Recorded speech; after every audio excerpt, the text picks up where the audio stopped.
मैंने हमेशा सुना था कि हमारे गांव के बाहर खड़ी पुरानी हवेली में कुछ गड़बड़ है। गांव वालों का कहना था कि हर अमावस की रात वहां अजीब घटनाएं होती हैं। हवेली का नाम सुनते ही लोगों के चेहरे सफ़ेद पड़ जाते थे। मैं हमेशा इसे सिर्फ एक पुरानी कहानी मानता था, लेकिन उस रात कुछ अलग था। अमावस थी, गांव अंधेरे में डूबा हुआ था, ठंडी हवा चल रही थी। उस रात गांव के एक शराबी, जिसका नाम रमेश था, ने कहा कि वो हवेली के अंदर जाकर डर को झूठा साबित करेगा। रमेश को लोग हल्के में लेते थे। वो हमेशा शराब के नशे में रहता था और अपनी बड़ी बड़ी बातें करता था। रमेश ने अपनी बोतल उठाई और लड़खड़ाते कदमों से हवेली की तरफ बढ़ने लगा। गांव के कुछ लोग उसे रोकने की कोशिश कर रहे थे, लेकिन उसने सबको झिड़क दिया। तुम सब डरे हुए हो, लेकिन मैं नहीं।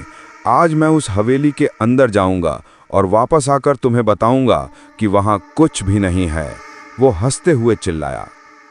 मैं और बाकी गांव वाले दूर से देखते रहे। रमेश ने हवेली का गेट खोला। जंग लगे दरवाजे से एक भयानक चीख जैसी आवाज निकली। ऐसा लगा जैसे खुद हवेली ने उसे अंदर बुलाया हो। वो अंदर चला गया। हवेली के अंदर अंधेरा था। कांच की टूटी खिड़कियां हवा में बज रही थीं। हर कोना सन्नाटे और अजीब सी ठंड से भरा हुआ था।